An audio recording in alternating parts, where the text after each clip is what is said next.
All right, everybody, welcome to the WWE podcast and the Monday Night Raw review that's going to get underway in just a moment. And a Monday Night Raw that I would say I've enjoyed the most since we've been dealing with this 4-week or 5-week long empty arena format. So I'm going to give you guys some good stuff. For those that think I complain too much, I do have a lot of positives to talk about in this show, and we're going to get to that in just a minute. But before we do, we're going to take a moment for the sponsors of the show, and we'll be right back on the other side with all of your Monday Night Raw review and my further response to Ronda Rousey and her absolute idiocy, coming up right after this.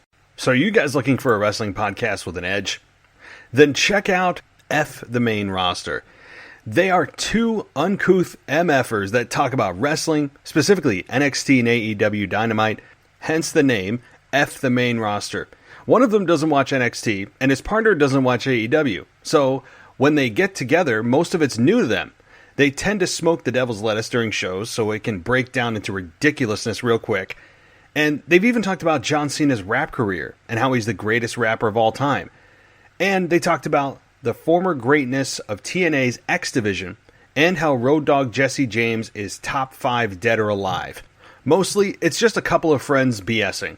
You can listen to them on Stitcher, iTunes, or wherever you get your podcasts from. Again, it's called F the Main Roster, the letter F, the Main Roster. You can also find them on Facebook at facebook.com/F the Main Roster, or on Podbean as well at ftmr.podbean.com. So check them out. Trust me, you'll have a lot of fun listening to this one. Check out the podcast Castburgers, a regrettably hard to Google name combining the words podcast and Asperger's, about the life of a world-traveling alcoholic and stand-up comedian who thinks prostitution should be legal for medicinal purposes. It can be found on any podcast streaming service, including some on YouTube, or go to anchor.fm/Eli17. That's anchor.fm/Eli17. If you don't laugh, you can personally message him at Castburgers on Instagram. That's at Cast, Pergers on Instagram, and tell him that you hate him. It will hurt his feelings. Welcome to the WWE Podcast, the most passionate and authentic wrestling analysis on the web. We've got you covered with every Raw, SmackDown, and NXT show, giving you a no bullshit opinion. We know you love wrestling. We do too. So let's get this show underway. And that's the bottom line. What? 'Cause Stone Cold said so.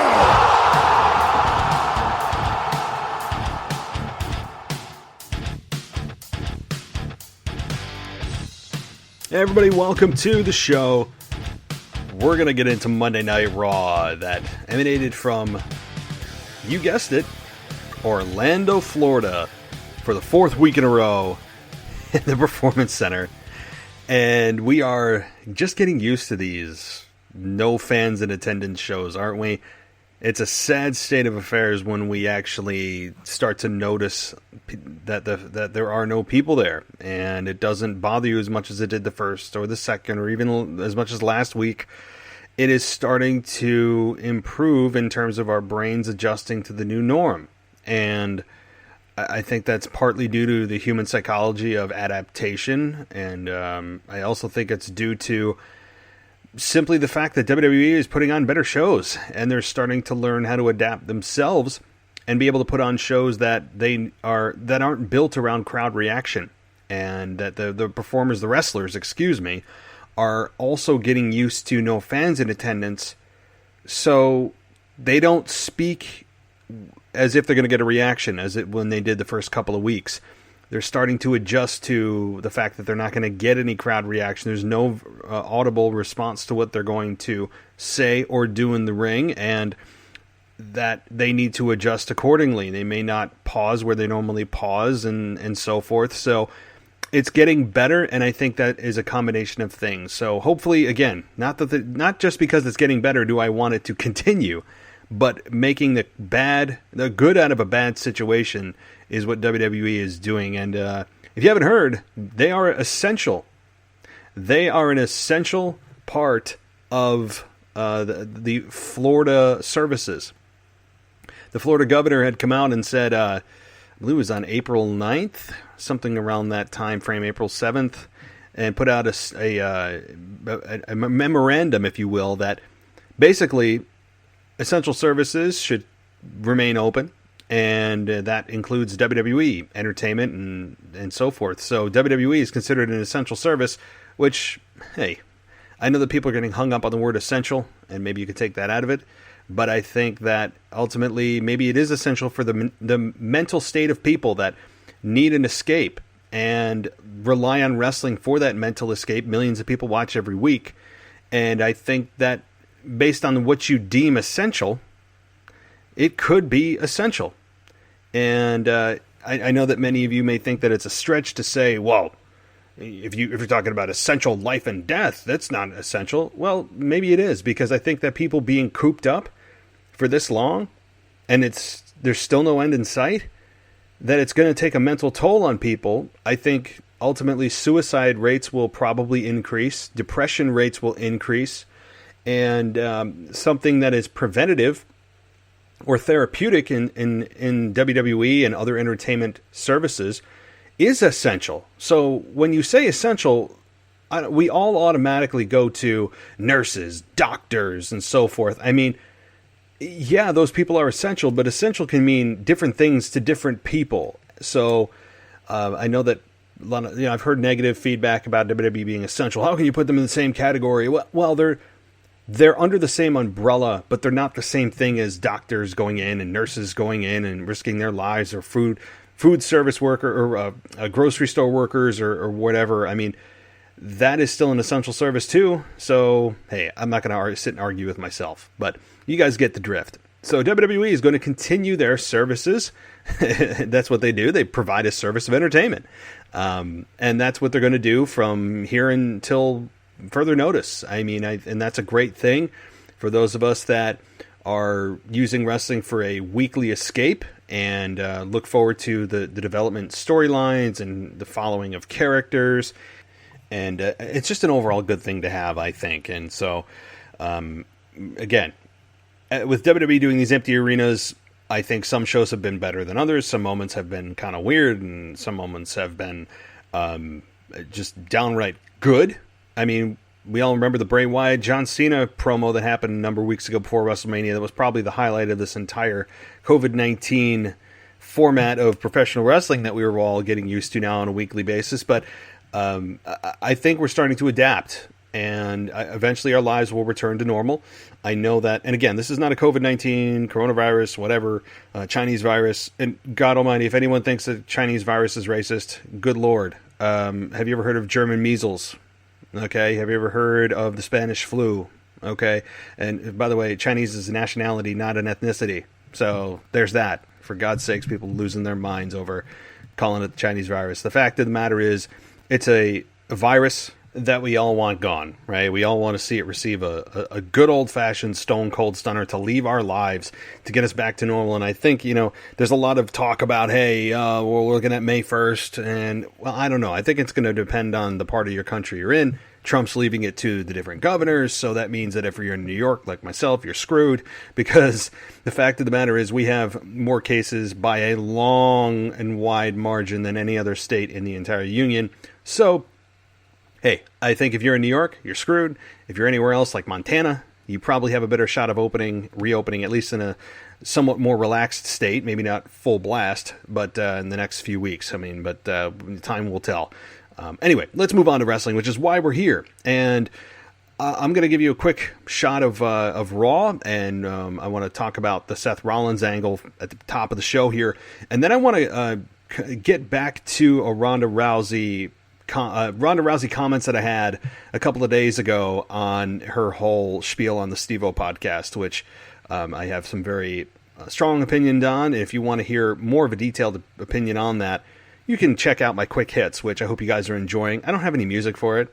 There's no intro. I haven't invested any money to pay or paid anybody to create an intro for it. I don't know if it needs it. It's just kind of an informal, hey, I want to pop on. And really, I do it through my iPhone. So it's pretty good quality in terms of audio, I think. But anyway, I did a 20-minute rant on Ronda Rousey, so I'll get to that and further comments that I have. But I want to start off talking about Seth Rollins, who throughout the show was staring very creepily into the camera. And he made a religious toned promo right off the bat. And I know that many people, especially those of you that are Christian, may take offense to this, that, you know, he has risen. And we're right off the heels of Easter. And I understand that. And by the way, we'll get to Jerry Lawler's comments as well on commentary that people are losing their minds over. And I'm going to try to talk you off the ledge as this super sensitive wrestling audience has come to fruition again and have used their power of their thumbs to eviscerate Jerry Lawler for his comments. So everybody, I'm going to talk you off the ledge of that in a minute as well. So a lot of stuff to cover here. But with Seth Rollins, he cuts these promos throughout the show. He's woven throughout the show. He talked about how he's risen and how he's going to stomp out. He's going to stomp out the competition. I think something to that effect. Meaning, you know, somebody's getting the stomp by the end of the show. And I actually forgot about Seth Rollins until he had come out after the McIntyre-Andrade main event, which I thought was a great main event, by the way. It was physical as hell. I mean, those chops from McIntyre are brutal. You can't fake those, okay? Those were just... I could feel them from my living room. So Andrade took a few, and I know that Angel Garza did as well, or Austin Theory, I can't remember, one of the two. Which, by the way, I'm liking that group. More comments to come on that. But with Drew McIntyre in there against Andrade, I was hoping, honestly, that this was a program that would last a little longer. But with Andrade already carrying a major championship, you don't call it title, you call it championship, then you knew that this was probably going to be a one-off. And it was just establishing the pecking order of champions. And rightfully so, Drew McIntyre is on top. I just wish that maybe Andrade wasn't carrying the belt at this point, the United States Championship, simply for the fact that I would have loved to have seen a longer run of a program with Andrade and Drew McIntyre, because they work so well together. Their promos against one another on Monday last night were really good. The reminder to us about what happened in NXT, how Andrade took 6 months of Drew's career after that DDT off of the top or second rope, whatever it was, and the scar that Drew McIntyre showed that he had. It was all based in realism. Obviously, we know it was an accident, and they're trying to frame it as on purpose, and that's just what you do. No, I'm not. I'm not getting critical about that. That's what you do, and that's a smart thing to do. But I just wish that Andrade didn't have the belt, and you could see this program last a little longer to have Andrade sniff the belt, never overcome Drew McIntyre, because I don't think Andrade is there.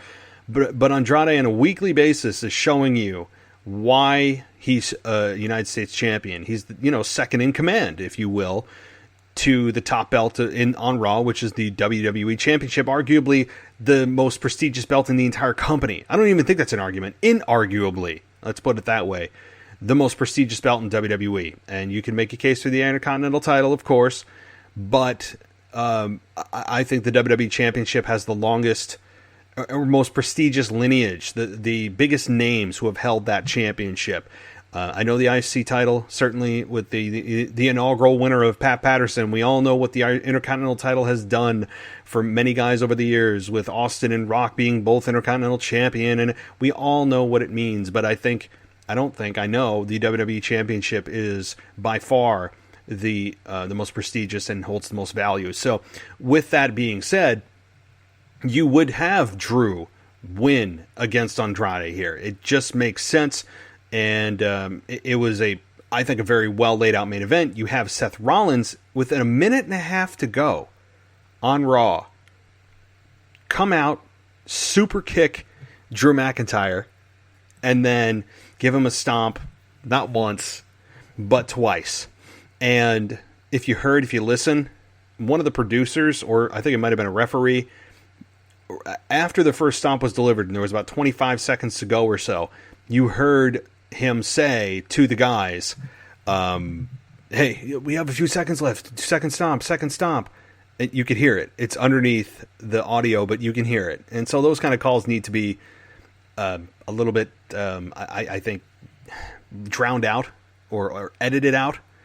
I think that clearly was an audible call by Vince McMahon and Gorilla saying, hey, a few more seconds, couple more seconds, then we had Drew get stomped a second time. It's fine. I mean, I'm fine with the second stomp. Just maybe kind of cover your calls. And but overall, I mean, I'm fine with this. I thought, honestly, that they would keep these two apart for a while because this is a marquee main event. This is a main event that you could build to SummerSlam. And maybe they're saving Brock in a rematch at SummerSlam, or maybe a triple threat of sorts with Brock and Rollins and Drew, or maybe Brock, Owens, and Drew. I mean, there's a lot of ways you can go here. Maybe some kind of fatal four-way nonsense. I think ultimately you're going to see Brock Lesnar's name back into the mix come SummerSlam as he retreats into his little hole in Montana after WrestleMania, as he does every year. And now he's just back until Vince needs him, or until SummerSlam season, which is just when he comes out of hibernation again. So now the only thing I would take a exception to on this, and really this is simply just booking of WWE's. Just it's in their fabric, it's in their DNA of how men and women are awarded championship opportunities, and that is simple. I've said it before on this show. I will continue to say it because it makes zero sense. Zero. I've just, you know what, for years and years, I've just accepted it as a wrestling fan. And maybe it wasn't until I started just doing a podcast that when I watch shows, I look at them with a critical eye, because as a podcaster, you don't just sit and watch kind of brainlessly. I mean, I do to an extent, of course, because it's entertainment. But you're looking for things that you could use as talking points for your show, and notes that you want, mental notes you want to take, that you could bring up and pose as questions for your audience. And I get all that.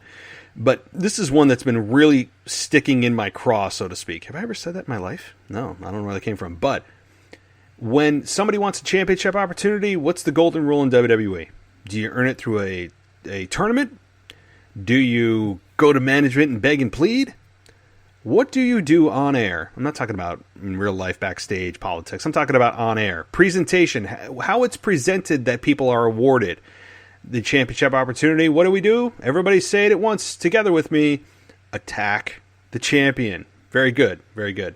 You attack the champion. That's all you have to do. You don't have to earn it through a tournament or scratch and claw for years and years. You don't have to kiss the boss's ass. You don't have to go through any kind of gauntlet matches or any kind of win-loss records, because those don't matter, and God knows those don't matter in WWE. Nope. It's very simple, folks. You just attack the champion. And we saw this again on Monday night. And while I love the pairing of Rollins and Drew, I love it. I think that match could be very, very good. And I like the pairing. I like the personality clash. I like that Seth is what Drew is, and what the fans wanted Seth to be, that he never was, is what Drew is. In terms of the organic connection, it doesn't feel forced. Drew feels like a natural babyface. He is a true alpha male. He is easily likable. He cuts a authentic promo, where Seth was a very forced babyface promo. He's great in the ring, but he never felt organically connected. He went to the wee crap. You guys know this.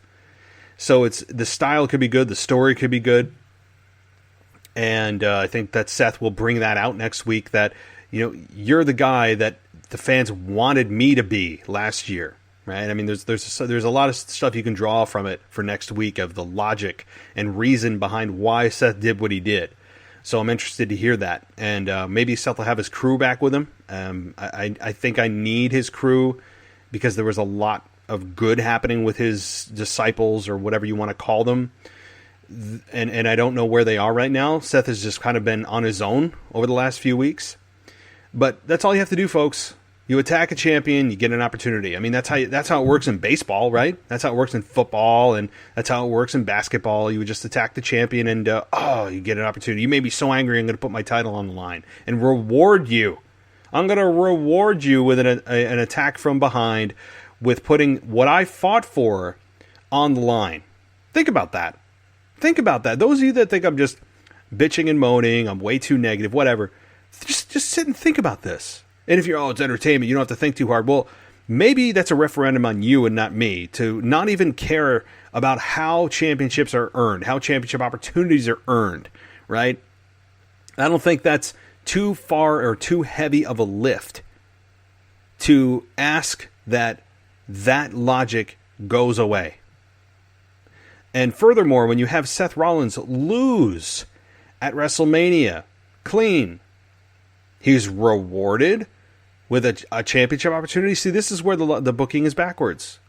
This is where the booking is backwards. And so, nonetheless, those are just my thoughts. I'm really excited about the program. There's a lot they can draw from. I think it's going to be a great clash of personalities, and I think the chemistry is going to be there in the ring and on the mic.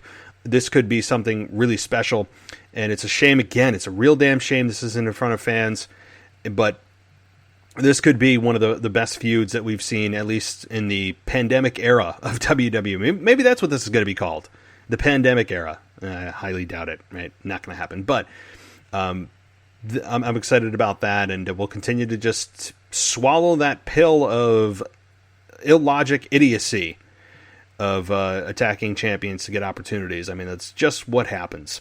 So, all right, guys, well, I'm going to take a quick break, and then on the other side, we're going to get to Ronda Rousey. We're going to get to the word buddy being bleeped out of WWE. Yeah, Rey Mysterio saying Buddy Murphy got bleeped out. Don't believe me? Go watch it on Hulu. And we're also going to get to Jerry Lawler's comments that people are losing their minds about. As I said, Ronda Rousey, I really have some very, very poignant follow-up to what I had said a night or two ago on that. So stay right here. We'll be right back. You're listening to the WWE Podcast. We'll be right back after this short break. So are you guys looking for a wrestling podcast with an edge? Then check out F the Main Roster. They are two uncouth MFers that talk about wrestling, specifically NXT and AEW Dynamite, hence the name F the Main Roster. One of them doesn't watch NXT, and his partner doesn't watch AEW. So when they get together, most of it's new to them. They tend to smoke the devil's lettuce during shows so it can break down into ridiculousness real quick. And they've even talked about John Cena's rap career and how he's the greatest rapper of all time. And they talked about the former greatness of TNA's X Division and how Road Dogg Jesse James is top 5 dead or alive. Mostly, it's just a couple of friends BSing. You can listen to them on Stitcher, iTunes, or wherever you get your podcasts from. Again, it's called F the Main Roster. The letter F, the Main Roster. You can also find them on Facebook at facebook.com/F the Main Roster, or on Podbean as well at ftmr.podbean.com. So check them out. Trust me, you'll have a lot of fun listening to this one. You're listening to Kingdom Entrepreneur Community, the podcast for Christian women entrepreneurs and leaders who want to fulfill God's calling, be successful in life, in business, and help other women to flourish in life, trusting God and putting Him at the center of her business. Now here is your host, Marta Sampson, a bilingual life and business coach. Welcome back to the WWE Podcast. Let's get back to more great wrestling audio.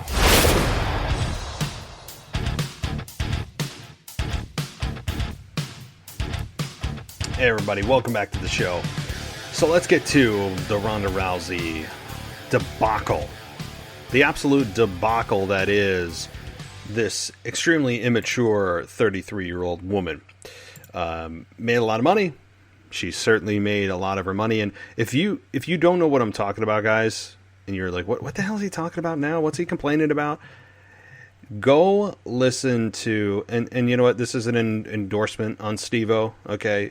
You all know what I think about him. His voice is nails on a chalkboard. I have no idea how in the hell he ever got a podcast. I said this before.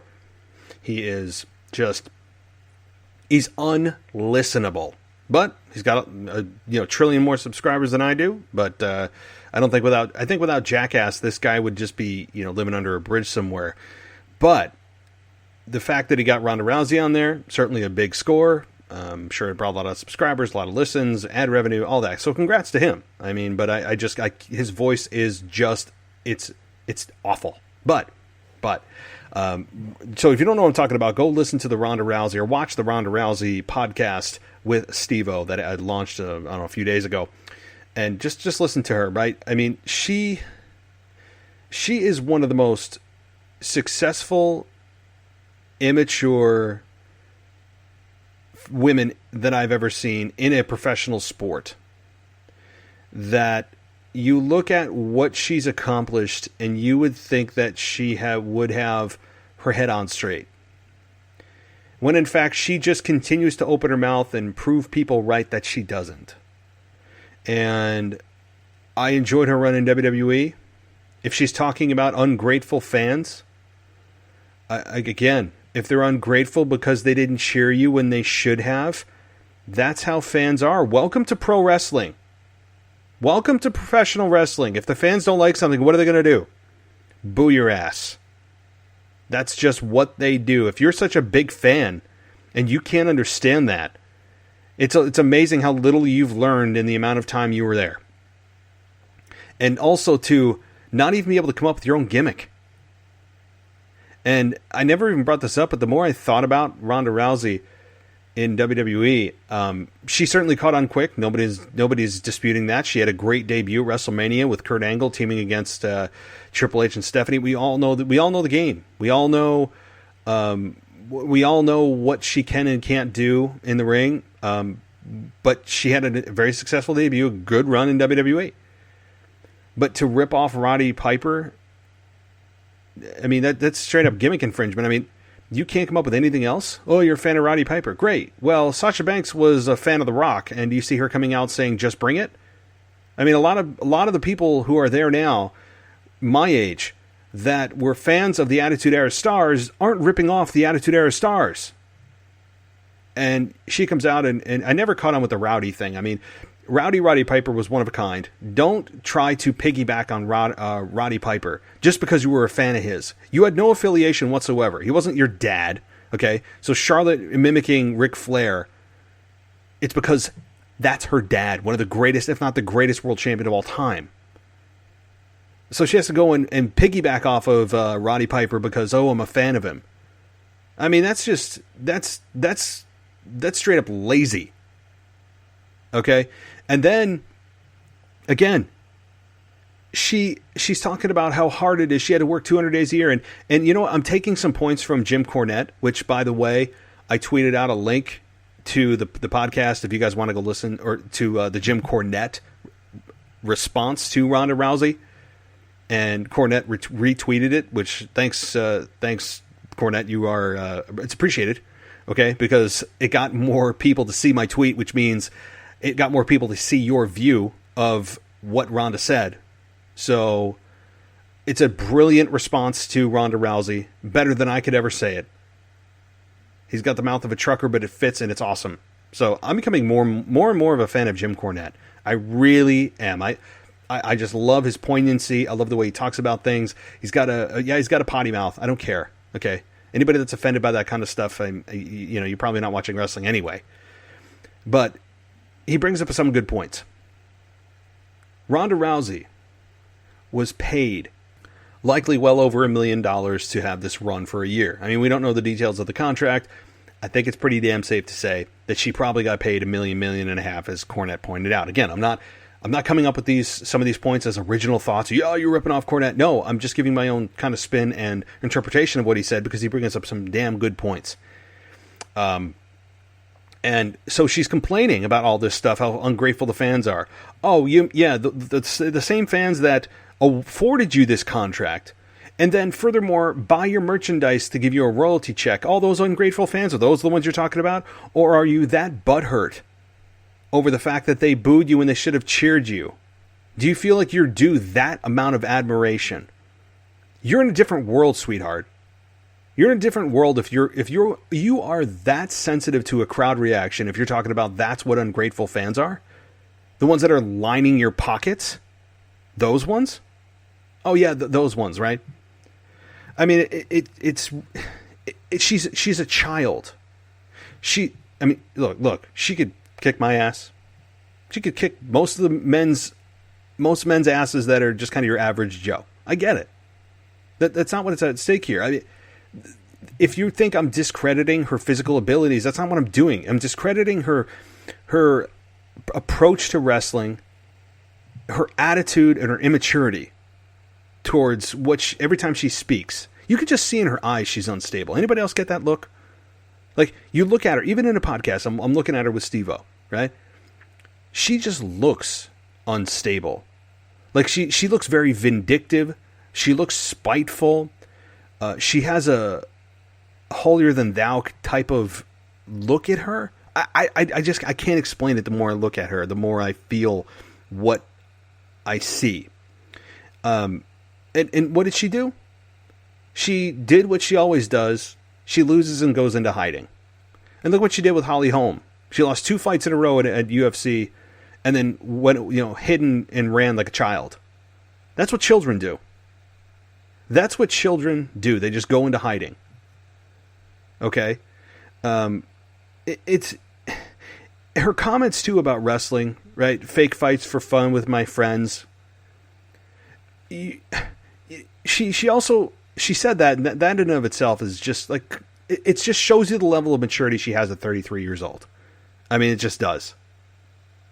And she goes on to talk about how she elevated the women's division. She took them and elevated and then said, basically, fly, birdies, fly, or something to that effect of, like, basically saying she elevated the entire division and then just let everyone, ride her wave and fly to wherever they can, as high as they can, right?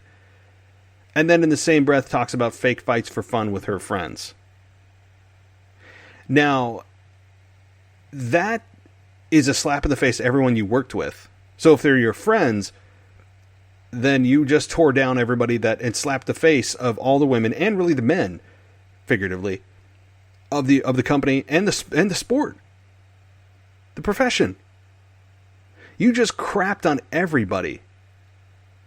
I mean, to think that you are responsible for the elevation or the level at which the women are at right now, you are sadly mistaken. With the women's evolution began long before Ronda Rousey was the thought in the twinkle of an eye of a wrestling fan. And when this happened, it was organic. It was about the women that were there, not the women that we wanted to get. And we wanted to see them give a chance. Hashtag give divas a chance, right? And then Ronda Rousey gets put into the picture. She brings her star power with her. But I really don't believe the women's division would be any worse off if Ronda Rousey had not been there. And you could point to, Becky Lynch. You know what? I think Becky Lynch, as great as it was with her and Ronda, the chemistry they had, WWE made a critical mistake of putting Charlotte Flair in there. And I'll get to her promo on Monday, too, which just made no sense for them to say what they said. And I'll talk about that in a minute. But I really think that the women's division would be just fine without Ronda had she never existed in WWE and just had the one spot at WrestleMania 32 or whatever it was with The Rock and Triple H and Steph. I think the women's division would have been just fine. So for her to sit there and think that she is responsible for elevating the women in Fly Birdies Fly, again, she's delusional. Her maturity level is that of an 8-year-old schoolgirl. I'm not kidding. I mean, I'm not trying to make you laugh. This is true. She's probably prides herself on a tell it like it is, spiteful. I say what I feel. I have no filter, as if that's some kind of asset. No, that shows a level of immaturity for you to not be able to think before you speak. That's what that shows. It's just an exposure. She's using that as really a cover, a mask for what her flaw is and flaws are. I'm not perfect. Okay, so this is not a referendum on me. This is about Ronda Rousey. I know some of you out there are talking about, you're picking her apart. No, she's a world-class athlete, right? She's a world-class athlete, and she comes in and did I think, a very good job in WWE, gets butthurt by the fans, goes home, hides again, because that's what she does after she loses. And yeah, it was a planned loss, but the story is still the same from UFC. But she is using, I think, if you were to speak with her, she is trying to put a spin on how she talks about things and her attitude, the way she acts. It's really like putting lipstick on a pig. it is, and I don't mean that in a derogatory, oh, she's a pig. I mean it it's an expression to say that you can dress up something ugly and make it look as pretty as you want. At the end of the day, it's still a flaw, something ugly. So, nonetheless, I'm going to move on. I digress. Go listen to Jim Cornette. He can explain this way better than I can in terms of just tearing down everything that she said. His foul language is, I mean, it's hilarious. I love Jim Cornette and his Jim Cornette experience. So there's your free plug, Jim. I mean, really, he's brilliant on the mic. He tells it like it is, but he owns it. He's intelligent enough to respond to arguments that are plain stupid and things that are just disrespectful to the business. That's the ultimate thing. It's disrespectful to the business. As much as you think you elevated everyone, no, you're actually you're tearing them down by trying to minimize what they do. You're minimizing what they do. And you know what? As much as I don't like Nia Jax on some of the things she said on Twitter, I have to give her credit for responding to Ronda Rousey and basically saying, come over here and we'll show you how fake it is. I mean, to something, I don't have the exact tweet in front of me, but Nia Jax did respond to Rousey. The whole thing is just, it's fascinating. So go take a look at that. And it's frustrating. So, all right. Well, let's move on here to something else that happened on Monday Night Raw, and that would be the Zelina Vega show, basically, and her being in, what was she in, like 5 segments, part of commentary. She was in a backstage segment. She's putting together this Austin Theory, Angel Garza, and Andrade group that ultimately just got fed to Drew McIntyre, so I have mixed feelings on that, but Zelina Vega being the head of a faction is something that I believe Mary Grader and I, one of my co-hosts, came up with. She came up with, I believe. So I'll give her the credit because I'll just give a benefit of the doubt. I believe she did. We agreed that having her as the spokesperson for a faction would be damn brilliant. And that's what we got Monday night. And having her invested in everything that happens in the ring, every little thing is, her reactions are genuine. I love the way that she speaks. We've said many times that she could have a great run as a single. I mean, we all know that she can wrestle, but I think that she has a great future ahead of her, whether it is in the ring or whether it's as a managerial role or a combination of both. We got to see more of Zelina last night, and that was a positive. And there's just so much talent there. Even getting in the face of Drew McIntyre in the main event at the beginning of the match is it's great because she knows she's got backup. I mean, not that Drew would have done anything physical to her because it's not the Attitude Era, but she knew that she had backup with Austin Theory and with Andrade and Angel Garza, which I hope this group takes off. I hope, and I don't think it's going to be a one-off. I think number one, it's a new, and everybody loves new because it's new. But does it have staying power? Does it have validity? Does it have substance? I think the answer is yes to all of those questions. You have Austin Theory, a guy that many people didn't even know his name when he came up a few weeks ago, has blended in very nicely, very quietly into this group. He's a very young guy in great shape, has a great in-ring presence and can go in the ring. Andrade is established, the most veteran guy of the group, the leader, the de facto leader, although you have Zelina at the helm as the spokesperson. And then you have Angel Garza, who's got a little bit of Eddie Guerrero in him and has a presence as well. This could really be something. This really could be something on Raw. I really hope that they give these guys a true chance to shine. I know that Drew McIntyre was the payoff. They were being used and built on Raw, throughout Raw, as a payoff for Drew to make him look super strong. And I get that. That makes sense for where Drew came at WrestleMania, beating Brock, beating Big Show. So I understand that. And I'm fine with it as long as next week they get their heat back in a big way and they continue to get heat on them. And maybe two of them end up challenging for the Raw Tag Team titles against the Street Profits. I could see that happening, right? It'd have to be Austin Theory again and and Angel Garza. I mean, yeah, you could say we've been down that road, but to have all three men carrying gold, I think there's value there. There's definitely value there. So again, there's a lot you can do here because they're new. I hope they maybe they come up with a name. Maybe they do the Seth Rollins road and just don't come up with a name. I don't have to have one, but I like this pairing. I like all three men. They complement each other's styles. They seem to fit. You have Zelina Vega being the mouthpiece, which is brilliant in and of itself. So I hope these three run roughshod. They attacked each of their opponents after their matches, and it was good stuff. Or as, well, I'm not going to say it, but you know what Vince McMahon would say, "Oh, that's good." Yeah, you know the word. All right, and now we're going to get to a little bit of a controversial thing that Jerry Lawler said on commentary.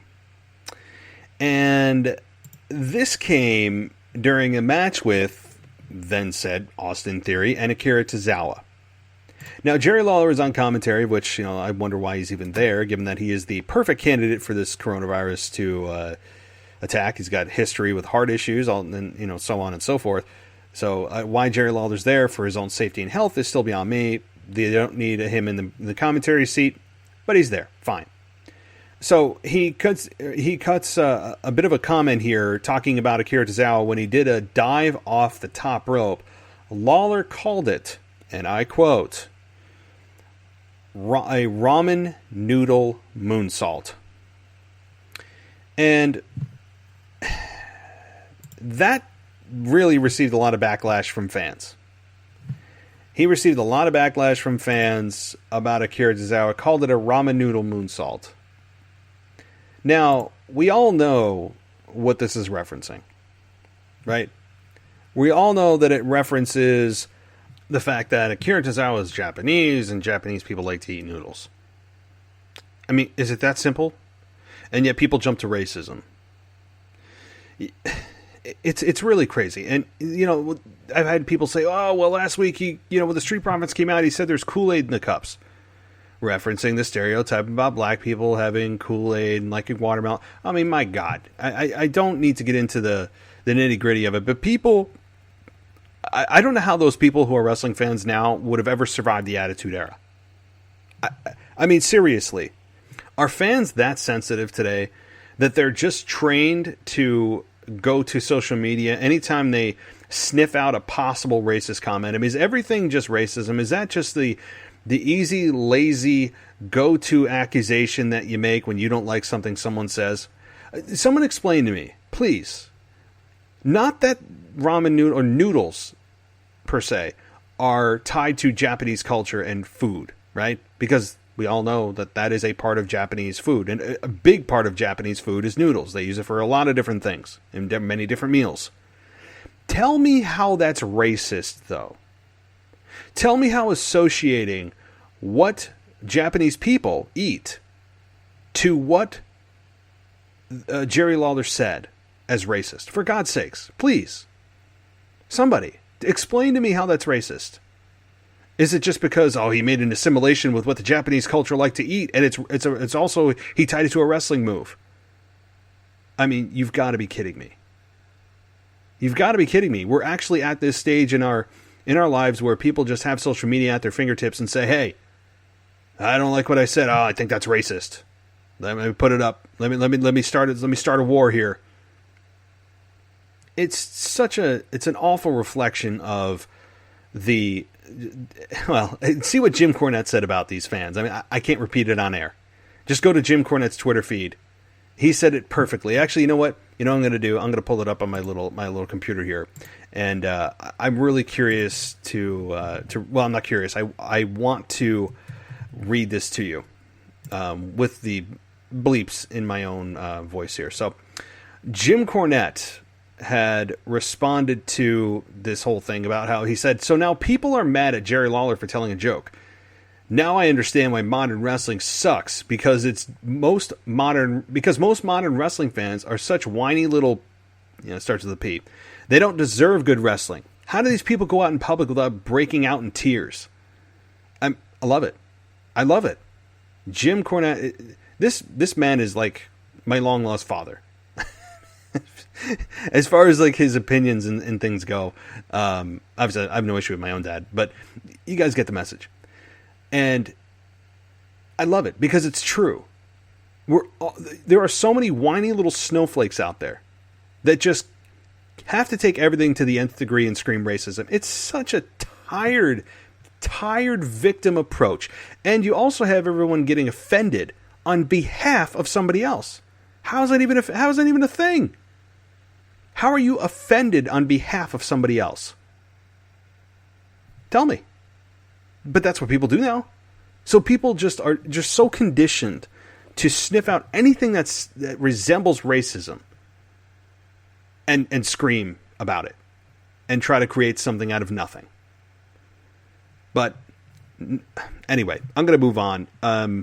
It's worth noting, though, that WWE moved this out of the Hulu version of Raw. I didn't hear it. I had to actually go back to Twitter and see why the hell Jerry Lawler's trending to see it. And it's... Come on, folks. Seriously. All right. But moving on, the WWE also not only deleted and censored that comment, which is just stupid, but they also deleted and censored the word buddy, because that's apparently an offensive term too. The word buddy is offensive. I mean, we had Rey Mysterio come in and cut a promo with Charlie Caruso about what this qualifying match for the Money in the Bank ladder match for next week means to him. And his opponent next week is Murphy. And you could tell that he actually said buddy. And WWE distorted some of what it sounded like Murphy. Go look at it. His lips don't match what the audio is showing, or what you're hearing. So it's funny that they actually blurted out and bleeped out and distorted the word buddy, because that's not his name anymore. I'm sure he got reamed out for that. So it's just amazing. It's amazing. It's amazing. Okay, moving on though. I wanted to talk about Ronda Rousey, Becky Lynch's promo and Charlotte's promo. Because Becky Lynch comes out and basically responded to those people who think she's turning heel. I believe it's almost as if she was responding to this show. I don't think she is, obviously. But some of the things that I've been saying, and hosts on this show have been saying about where she's at, it's almost like she addressed directly. And we had Becky Lynch come out, and she addressed beating Shayna Baszler at Mania, and said someone like Baszler, who's a bully, can never beat someone who's been grinding her way through anything. The Raw Women's Champ also declared that the Money in the Bank winner, whoever it may be, to name a time and place to take her on anywhere for the title. Basically, she came out and addressed the fact that, yeah, I may be arrogant, but that's maybe what I wanted you to think. And she kind of addressed the fact that what you've been seeing is maybe not who she really is. And, I mean, is that something that I really want to believe about Becky Lynch? That she's not showing us her true self at the expense of keeping the belt? So you're not being true to yourself or being true to the fans of trying to be somebody else and pretend you're arrogant when you're really not, or you vice versa. So you're basically lying to all of us about who you are. So who are you? Right? So she almost kind of worked herself into another heel turn here inadvertently. But I get what they were going for, addressing things on the surface about how she's been acting lately. And it may be Baszler again, who wins the Money in the Bank briefcase. And they have a match again. I don't know. I mean, there's certainly going to be a case to be made for other competitors in this match. Hopefully it's not Shayna Baszler doing what she did at Elimination Chamber and just running through the entire roster, and it's just a dominant performance. What I'm looking forward to, be totally honest, because we had Shayna Baszler beat Sarah Logan in just it was a complete and utter one-sided victory, as was Nia Jax's against Kairi Sane, which is honestly criminal. I mean, Kairi Sane, I can't even remember the last time she won a match. And that's a damn shame. Because Kairi Sane is ultra talented. She looked like she was going through the motions at Mania. She hasn't won a match. She's being used as enhancement talent for Nia Jax.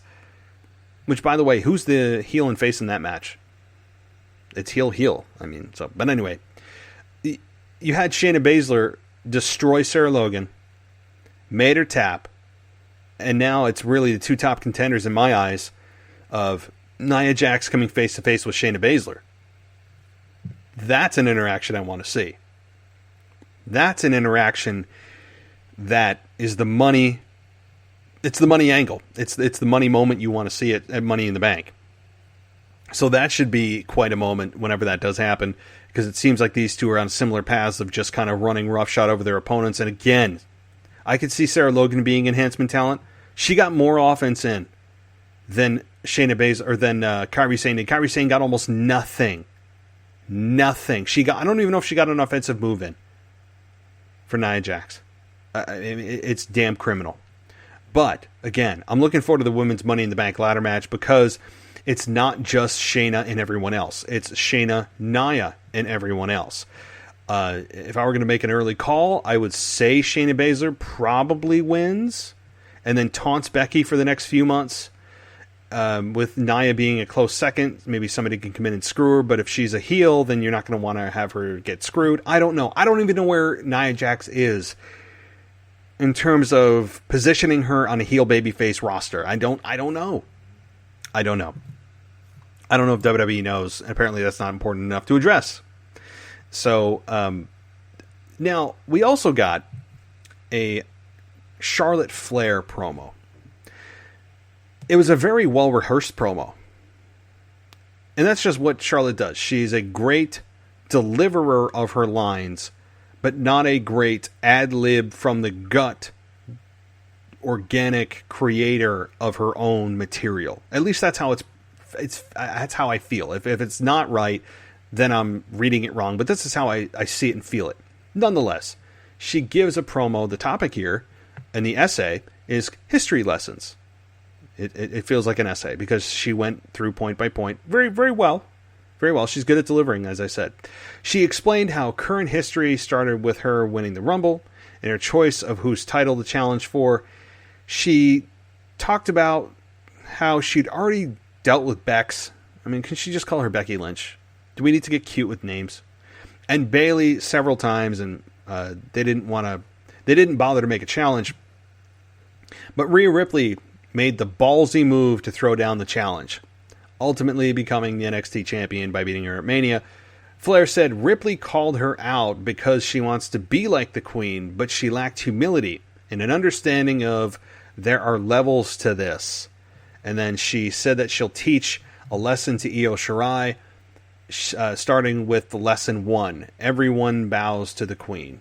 Can it get any more written? When it's, as I'm seeing it on paper, it was created on paper. It just if you get a transcript of this promo, it was clearly written well, but you can never hide a created script. Very rarely can you hide a true created script that is word for word regurgitated from the deliverer. And it's fine. I get what they're going for. It's cute. It has some, witty lines in it, as WWE loves to do. I get all of it, clearly written. I'm fine with Io Shirai and Flair. I don't see Flair losing it to Io Shirai. I know that she earned the opportunity, but I don't see it. It should be, I think, a very good match with these two. The style of Shirai, I think, will complement Flair's nicely, but I don't see Flair dropping the belt for quite some time. I think she's, again, WrestleMania title defenses and title changes stick for a long time. Look at last year and look no further than last year. So, with Flair keeping the NXT title, you would think that she's going to be transferred to NXT, but apparently she's just the NXT Women's Champion appearing on Raw. How does that work? I don't know. But those details, again, not something WWE looks at. We got Bobby Lashley and No Way Jose. Lashley defeated No Way Jose via pinfall, getting a little bit of something back, although I think my wife could probably beat No Way Jose, because at least how he's presented at this point in the pecking order, he is, he's not even at the bottom of the totem pole. He's buried underneath it.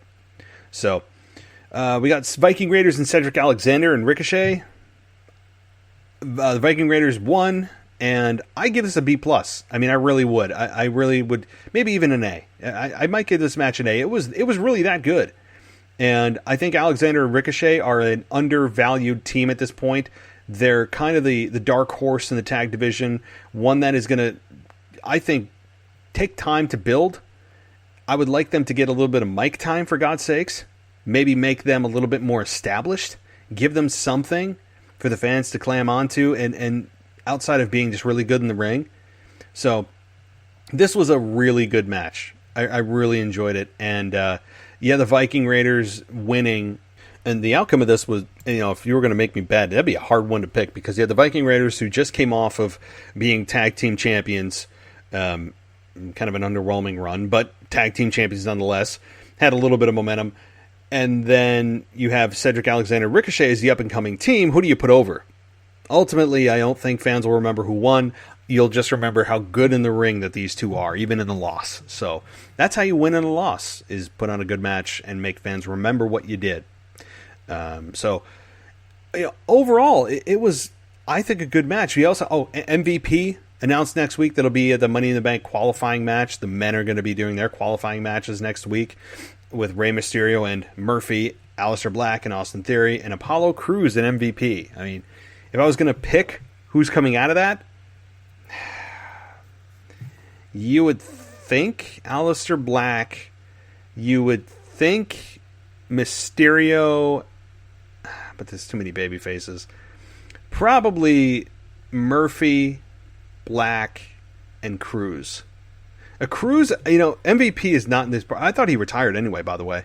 Didn't he come out and try to beat Drew McIntyre's business associate, saying he's done within the ring and this is what he's doing now with his career? And all of a sudden he's in a Money in the Bank qualifying match with Apollo Crews?